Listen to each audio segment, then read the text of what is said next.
Hello friends, in this video I will show you how to save file from Excel to PDF. Like and subscribe, support this channel. Let's get started.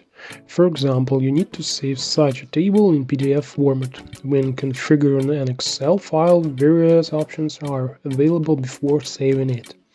I'll show you a simple way to do it. Click the Page Layout tab, then press Print Titles.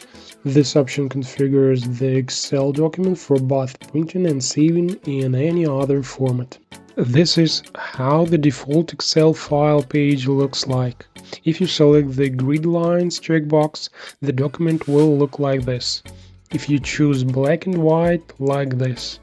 If draft quality is like this, and if row and column headers is like this. The names of the rows and columns are added here.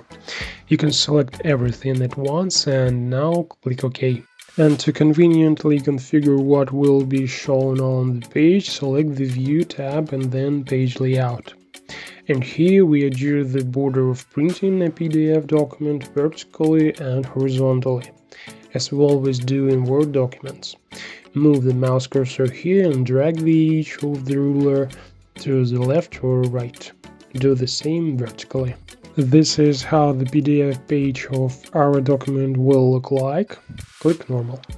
And to save the document as a PDF file, click File, Save As, View, select the folder where we save the document, enter the name of the document, and in the Save As Type field at the very bottom of the list, select the PDF option.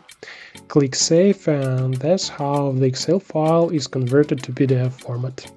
Now you know a little more. Thanks for watching.